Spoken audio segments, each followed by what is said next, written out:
अस्सलाम वालेकुम, welcome back to my YouTube channel. उम्मीद है आप लोग खैरियत से होंगे। मैं भी बिल्कुल ठीक हूँ अल्हम्दुलिल्लाह। तो टाइटल से आप लोग को पता लग गया होगा मैं कहाँ जा रही हूँ। तो एक्सप्लोर करने से पहले, बाज़ार को एक्सप्लोर करने से पहले आप लोग मेरे चैनल को सब्सक्राइब कर दें, लाइक कर दिया करें, शेयर कर दिया करें और मेरी वीडियो को पूरा देखा करें, कंप्लीट वॉच किया करें। तो आप लोग की मैं बहुत शुक्रगुज़ार रहूँगी। अच्छा जी, तो हम जा रहे थे बाज़ार, जैसे टाइटल में है कि पुर्तगाल का हफ्ता बाज़ार। तो मैंने सोचा मैं आप लोग को एक्सप्लोर करवाऊँ कि यहाँ का बाज़ार कैसे लगता है और यहाँ पे क्या क्या चीज़ें मिलती हैं। जैसे हमारे पास पाकिस्तान में, इंडिया में, बांग्लादेश में, हर मतलब कि पूरी दुनिया में जहाँ जहाँ बाज़ार लग रहे होते हैं, बिल्कुल ऐसे ही बाज़ार लग रहे होते हैं। लेकिन बस थोड़ा सा डिफरेंस ये होता है कि हमारे यहाँ जो है वो रात देर तक 9-10 बजे तक बाज़ार लगा रहता है, सुबह से जो लगता है और बस लगा ही रहता है। उसमें इस कदर रश होता है कि चलने की जगह नहीं होती और थोड़ा सा साफ़ सुथरा भी नहीं होता अगर देखा जाए तो यहाँ पे जो बाज़ार लगता है वो सुबह 8 बजे लग जाता है और 1 बजे ख़त्म हो जाता है। यानी कि आप देखें, 12 बजे हम गए थे, 12 बजे के टाइम, और 12 बजे के टाइम ही जो है ना वो बाज़ार उठना स्टार्ट हो गया था। तो जैसे गए तो हम, ये बैग का एक स्टॉल लगा हुआ था, एक बैग 10 यूरो का था। 10 यूरो मीन्स पाकिस्तानी 3000 रुपये बनते हैं। तो ये सारे जो है वो फ्रेश बैग थे, कोई इसमें जो है वो सेकेंड हैंड नहीं था, ये सारे फ्रेश थे। और एक अंकल लगाते हैं यहाँ पे, तो मेरी फ्रेंड जो मेरे साथ गई थी वो देख रही थी, उसको कोई पसंद आया तो वो ले लेकिन उसको भी पसंद नहीं आया था क्योंकि वही हमें कहीं जाना नहीं होता तो ऐसा सच इतना लेने की ज़रूरत नहीं पड़ती। फिर आगे हम गए थे तो वहाँ पे कपड़ों के स्टॉल्स लगे हुए थे बहुत सारे। तो इसी जैसे कि हमारे पास पाकिस्तान में बाज़ार लग रहा होता है, इंडिया में बाज़ार लग रहा होता है, तो उसमें नई भी चीज़ें और सेकंड हैंड चीज़ें, हर तरह की चीज़ें मिल रही होती हैं। तो ये जो ये देख रहे हैं आप लोग, ये है सेकंड हैंड, ये न्यू नहीं था। तो इसी तरह इस बाज़ार में जो है वो यानी कि आपका 80% जो है वो नई चीज़ें मिलती हैं और 10-20% जो है वो सेकंड हैंड भी मिलती हैं। तो ये वाला जो है वो न्यू पीस था, बिल्कुल ये भी न्यू पीस था, लेकिन ये स्मॉल साइज़ में था। ना मुझे आता ना मेरी फ्रेंड को आता, तो इसलिए हमने ये नहीं लिया। यहाँ की अच्छी बात यह है कि बहुत नीट एंड क्लीन, साफ़ सुथरा होता है। फिर मेरी फ्रेंड को लेना था ब्लैंकेट, तो उसने ब्लैंकेट लिया है और ये रेड कलर का उसने ब्लैंकेट लिया था। 10 यूरो का एक ब्लैंकेट था, लेकिन ये सिंगल लाइक जो बहुत छोटी सी बच्चों का ब्लैंकेट होता है उस टाइप का था ये। तो वो उसके हिसाब से ये उसको जस्ट पहनने ओढ़ने के लिए नॉर्मली तो उसने ले लिया था। यहाँ पे ये सूट भी मिल रहे थे, 2 पीसेस सूट थे, ये 10-10 यूरो के आई थिंक मिल रहे थे। 10 यूरो बनता है पाकिस्तानी 3000 रुपये। तो ये सारे फ्रेश थे। हम बिल्कुल 12 बजे गए थे और ये जो है यहाँ पे इन्होंने लोगों ने पैकेट से खोल खोल के इसको जो है वो ज़ाया कर दिया था। तो मुझे भी यहाँ पे एक फ़्रेश पीस पसंद आ रहा था, तो मैंने देखा कि मुझे ले लेना चाहिए। अभी मैं जाके एक उठाऊँगी भी। ब्लू कलर का वो बाथरोब टाइप का था, वो बहुत अच्छा था। आप उसको एज अ बाथरोब भी पहन सकते हो, एज आप इसको पूरा दिन भी वेयर कर सकते हो। ये बहुत अच्छा था और ये नए पीस में था और इसमें जितने भी टैग्स लगे होते हैं सारे नए पीस होते हैं। तो बस हमने फिर यहाँ से कुछ लिया नहीं था, लेकिन मेरी फ्रेंड ने बस एक ब्लैंकेट ले लिया था। देन हम आगे चले गए थे, तो यहाँ पे एक बंदी ने स्टॉल लगाया हुआ था और ये बड़े एक्सपेंसिव दे रही थी। यानी कि 20 यूरो का एक सॉर्टर दे रही थी। सॉर्टर्स बड़े अच्छे थे, न्यू थे, फ्रेश थे और 20 यूरो बनता है आपका पाकिस्तानी 6000 रुपये। तो उस हिसाब से मेरे ख्याल में ये 3000 तक का सही था, ये 10 यूरो का सही था, लेकिन ये 20 यूरो का दे रही थी। तो हमने फिर कहा नहीं लेने, 20 यूरो अहमियत रखते हैं। तो फिर ये रेड कलर का पसंद आया था, तो ग्रीन कलर का भी पसंद आ रहा था, लेकिन ये स्मॉल साइज़ में थे, हमें नहीं आते, तो फिर हमने ये नहीं लिए थे।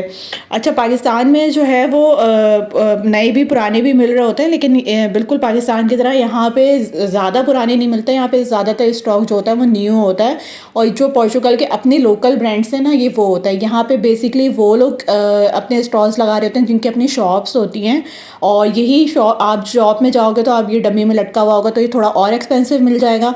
यानी कि आपको जो यहाँ पे 20 यूरो का मिल रहा है तो वो इन्हीं की शॉप पे आप जाओ तो वो 30 यूरो का मिलेगा। तो थोड़ा सा इतना प्राइस का डिफरेंस होता है। तो मुझे विंटर शॉपिंग करनी थी, तो मैंने कुछ चीज़ें ली थी जो मुझे पसंद आई थी, तो आने वाले व्लॉग में मैं वो दिखाऊंगी आप लोग को। और यहाँ पे सबसे बड़ा मुश्किल काम ये होता है कि आपको बार्गेनिंग करने आनी चाहिए, और जिसको बार्गेनिंग करने आती है तो वो आप, जाहिर सी बात है, आप ले सकते हो। मुझे तो बार्गेनिंग आती नहीं है क्योंकि हमें पोर्चुगीज़ आती ही नहीं है। तो सारा मसला यही होता है। तो हम बस कौनतोश कर रहे थे कि कितने का है और कितने का नहीं है।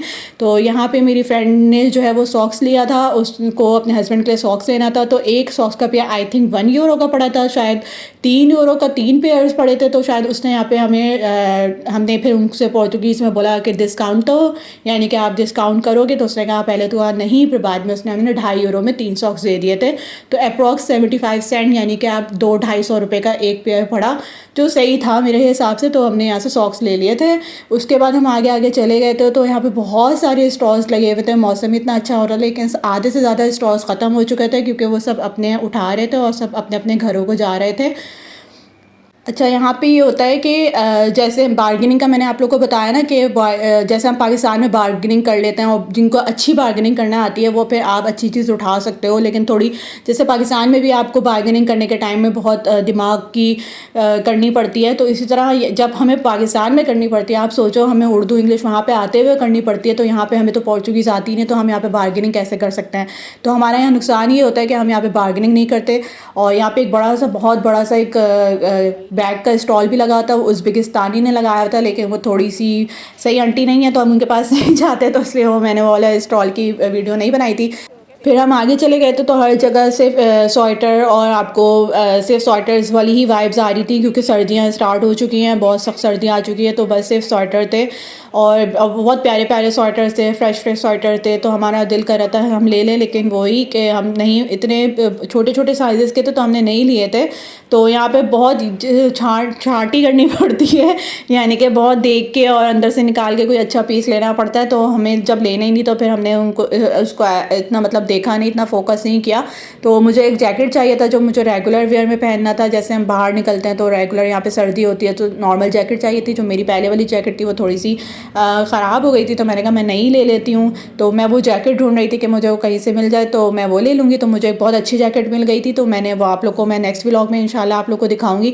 यहाँ ज्वेलरी का स्टॉल था, ज्वेलरीज बहुत अच्छी थी, दिखने में बहुत अच्छी लग रही थी, लेकिन वही इनकी क्वालिटी ऐसा जितनी अच्छी नहीं होती। ये ब्लैक हो जाती हैं पहनने के बाद, लेकिन दिखने में बड़ी प्यारी लग रही होती हैं। आगे जीन्स का स्टॉल, और जो है वो फुटवेयर स्टॉल, आपकी क्रॉकरी का स्टॉल, और जो है वो फ्लावर्स का स्टॉल, मतलब बहुत सारे यहाँ पे स्टॉल्स लगे होते हैं। फिर ये आ जाता है बच्चों के कपड़े इतने अट्रैक्ट कर रहे होते हैं, इतने प्यारे प्यारे कपड़े लगे हुए थे। फिर मेरी फ्रेंड को भी एक जीन्स लेनी थी, तो हमने जीन्स लेने पे गए, तो जीन्स जो है वो 10-10 यूरो की लगी हुई थी। 10 euro means 3000 I think so. तो ये स्क्रीन जीन्स थी, इतनी अच्छी जीन्स नहीं थी, मतलब पहनने को तो आप लोकल एज आ लोकल पहन सकते हो, लेकिन कोई इतनी खास इनकी क्वालिटी नहीं थी, तो हमने नहीं ली। फिर ये देखें बंदी जो है वो अपना स्टॉल ख़त्म कर रही है, उठा रही है। यहाँ पे अच्छा, हम पाकिस्तान में होता है कि रात को 9 बजे भी चले जाओ, 10 बजे मगरिब के बाद चले जाओ ना, तो वहाँ पे स्टॉल्स लगे हुए होते हैं। यहाँ पे ऐसा कुछ भी नहीं है। यहाँ पे 1 बजे का टाइम है बंद होने का, तो भाई ये लोग 1 बजे से पहले ही बंद करना स्टार्ट कर देते हैं। तो हम 12 बजे के करीब गए थे, मुझे पूरा 1 घंटा लग गया था वीडियो बनाने में। मैंने आप लोग को बहुत शॉर्टकट में दिखाया है ये। अच्छा, ये वाला स्टॉल जो था वो थ्रिफ्ट था, यानी कि थ्रिफ्ट स्टोर का था ये माल, और ये सेकंड हैंड था। हमने यहाँ पे देखा भी नहीं, क्योंकि हमें लेना ही नहीं था। जब हमें नए में नहीं लेना था तो हम सेकंड हैंड में क्यों लेते। तो हमने बस देखा भी नहीं, हम आगे चले गए। और फिर यहाँ पे छोटे छोटे स्टॉल्स लगे हुए होते हैं, यानी कि जैसे पाकिस्तान में लगे होते हैं ना कि आप स्टॉल्स बड़े लगाओगे तो आपको उतनी ही आपको वहाँ का रेंट देना पड़ेगा, फुटपाथ पर बैठ के लगाओगे तो आपको उतना ही रेंट देना पड़ेगा। तो इस हिसाब से थे। फिर ये एक माई ने लगाया हुआ था स्टॉल, और इसके पास भी बिल्कुल देखें वो पर्पल वाला दिखा रही है, बहुत छोटे छोटे साइज़ के थे, तो हमारे लिए कोई वो ऐसा नहीं था। फिर यहाँ पे हवा बहुत तेज़ चल रही थी, अच्छी खासी हवा चल रही थी। मेरी फ्रेंड को एक चप्पल लेनी थी, हम चप्पल के पास चले गए। चप्पल जो है वो हमें फिर समझ में नहीं आई, ये चप्पल इतनी भरी हुई थी, क्योंकि जाहिर सी बात है यहाँ पे सर्दियाँ तो ये वार्म होती हैं, आपके पैरों को वार्म रखती हैं। आगे हम जा रहे थे तो मौसम बड़ा अच्छा हो रहा था। फिर एक आंटी ने ये चादर लगाई हुई थी स्टॉल पे। फिर हमें आगे जाके जो है वो ज्वेलरी का स्टॉल फिर दिखा। फिर ये बड़ी बड़ी प्यारी प्यारी ज्वेलरी थी, खूबसूरत ज्वेलरियाँ थी, लेकिन ऐसा ये ब्रेसलेट थे बहुत सारी वैराइटीज़ के ब्रेसलेट थे, लेकिन ऐसा ये वही 1-2 दफ़ा पहनो उसके बाद ये ख़राब हो जाते हैं, ब्लैक हो जाते हैं। तो बस मैंने आप लोग को दिखाने के लिए वीडियो बना ली थी। ये सारे पेंडेंट लगे हुए हैं लाइन से। इसके बाद ये वाला आगे वाला जो स्टॉल था, उन आंटी ने कहा हमारी वीडियो नहीं बनाना, तो हमने नहीं बनाई उनकी वीडियो। हम उनकी वीडियो बना भी नहीं रहे थे, ऐसा कि उनके पास कुछ था भी नहीं, और वो शायद उज़्बेक की थी, उज़्बेकिस्तानी थी। आगे जाके फिर मुझे जैकेट मिल गई थी, तो मैंने जैकेट ले ली थी, वो मैं आप लोग को दिखाऊंगी। यहाँ पे मेरी फ्रेंड जो है ये अपर टाइप का पसंद करी थी, बहुत अच्छा था। तो यहाँ पे एक सीन हो गया था, और उसने हमें कहा ये 12 यूरो का है, तो हमें लग रहा था ये 2 कह रहा है, यानी कि 2 यूरो कह रहा है। तो हमने कहा ये 2 यूरो में नए इतने अच्छी वैरायटी के कैसे दे सकता है। तो हम बड़े जल्दी जल्दी हम यहाँ पे चेक करने लग गए थे। बाद में उस शॉपकीपर को भी समझ आ गया कि हमें कोई गलती हो गई है, तो फिर उसने हमें लिख के दिखाया कि नहीं भाई ये 2 यूरो का नहीं है, 12-12.5 यूरो का है। लेकिन इनके पास वैरायटी बहुत अच्छी थी, तो यहाँ से मेरी फ्रेंड ने एक ले लिया था जो उसके हाथ में था। और फिर हम आगे चले गए थे। तो ये सारे आधे स्टॉल्स लगे हुए हैं, आधे ख़त्म होने को थे। और यहाँ पे है कि थोड़े से कम रेट में, यानी कि लोकल प्राइस में, थोड़ी सी चीप प्राइस में आपको अच्छी चीज़ें भी मिल जाती है, लेकिन ऐसा वही कि आपको देख के लेना पड़ता है। तो बस सारा ये था और बहुत मज़ा आया हमें एंजॉय करते हुए। होप सो आप लोग को भी अच्छा लग रहा होगा, अच्छी लग रही होगी वीडियो। अगर लग रही है तो लाइक करें, कमेंट कर दें, शेयर कर दिया करें और सब्सक्राइब भी कर दिया करें। आगे सीधा सीधा जा रहे थे, देखें ये पूरी घर के सारे आइटम्स, बाल्टी वाल्टी, ये सब कुछ। यहाँ पे पूरा फ्लावर्स का सेक्शन था और मैंने पिछले वाले व्लॉग में, चाइनीज़ वाले व्लॉग में भी बताया था आप लोग को कि मुझे फ़्लावर्स कितने पसंद है। जब मुझे फ़्लावर्स नज़र आते तो मैं बस वहीं खड़ी हो जाती हूँ। और फिर हम आगे वाले सेक्शन में चले गए थे। अच्छा, मुझे जो है, मैंने कहा कि मैं जो है ना थोड़ी सी ये मौसम दिखा रही हूँ, कितना प्यारा मौसम हो रहा है। मैंने कहा कि ना मुझे जो है ना एक दो लॉन्ग जो है वो लॉन्ग टाइप की ना कुछ लेना है। कुछ शॉर्ट तो थे मेरे पास, लॉन्ग टाइप की कुर्ती टाइप का मुझे कुछ मिल जाए तो मैं ले लूँगी। तो आगे हम एक बाबा की शॉप पे गए थे, तो उनके पास लॉन्ग थी, लेकिन वो इस कदर एक्सपेंसिव थी। यानी कि वो आपको लोकल शॉप में 10-20 यूरो की मिल जाएगी, लेकिन उनके पास जो है ना वो 30 यूरो की थी। 30 यूरो बनते हैं 9,000। और अगर आपको मैं आगे जाके दिखाऊंगी वो कैसी मैक्सी थी, तो वो पाकिस्तान में आपको 1500 2,000 रुपये में एक से एक कप पाकिस्तान में मिल रही है। लेकिन वही मैक्सी यहाँ पे 9,000 रुपये की पड़ती मुझे। ये मस्टर्ड कलर की जो है वो टॉप मुझे बहुत अच्छा लगा था, लेकिन वही साइज़ छोटा था तो हमने नहीं लिया। साइज़ का मसला यहाँ पे बहुत आ रहा होता है, क्योंकि मुझे आदत है खुला खुला पहनने की और मैं टाइट कपड़े नहीं पहनती। तो मुझे खुले कपड़े की आदत है, तो मैं एक्स्ट्रा ही लार्ज ले रही होती हूँ, या डबल एक्सेल भी मिल जाए तो मैं ले लेती हूँ, लार्ज भी मिल जाए तो चलो मैं ले लेती हूँ, लेकिन स्मॉल और मीडियम तो मैं बिल्कुल भी नहीं लेती। और फिर यहाँ पे ये जो है इनके पास सारे क्रिसमस से रिलेटेड और सारे एक से एक टॉप से है, लेकिन इनके पास बहुत एक्सपेंसिव था। 30 यूरो 40 यूरो का था, तो जो मेरे ख्याल में उसकी इतनी कोई वर्थ भी नहीं थी। ये सारे जैकेट्स लगे हुए थे, जैकेट के साथ स्कार्फ था। ये आ गई वो मैक्सी जो ब्लैक कलर की पोल्का डॉट की थी, जो मुझे दूर से दिख रही थी। तो मैंने जब निकाल के इसको देखा तो हमने फिर उनसे पूछा ये कितने के, उन्होंने कहा त्रिनते विनते त्रिनते इस तरह करके कुछ कहा, तो वो 30 यूरो बनते हैं। तो हमने उनको कहा कि आप डिस्काउंट कर दो, 20 का दे दो। तो उन्होंने कहा ना, क्योंकि वो भी बंद करने वाले थे। तो फिर हमने नहीं ली वहाँ पे जाके। आगे जाके हमें एक ब्लैंकेट वाले नज़र आएंगे, उन ब्लैंकेट पे मैंने वहाँ पे वॉइस ओवर नहीं किया है, तो आप लोग खुद सुनना कि उन्होंने क्या कहा था।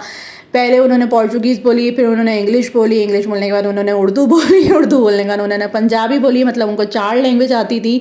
तो वो समझ गए थे कि हम पाकिस्तानी या इंडियन है, तो इसलिए उन्होंने हमें 4 लैंग्वेज में हमसे बात की। तो वहाँ पे मैंने वॉइस ओवर नहीं किया, वो आप लोग खुद सुनिएगा। और ये व्लॉग अगर आप लोग को अच्छा लग रहा है तो मुझे ज़रूर फीडबैक दें। इंशाल्लाह नेक्स्ट वीडियो में मिलेंगे और नेक्स्ट टॉपिक के साथ। तब तक के लिए अल्लाह हाफिज़, टेक केयर, बाय बाय। कौन 30 वही 30 यूरो ओनली। 30 euro only. उसको इंग्लिश आती है। ये कितने का? ये ज़्यादा महंगे तो नहीं ले आए? 15 यूरो का, 25 का है, 30 का है। पाकिस्तानी और इंडियन? इंडियन। Okay okay. तुसी हाँ पाकिस्तानी। पाकिस्तानी। Thank you.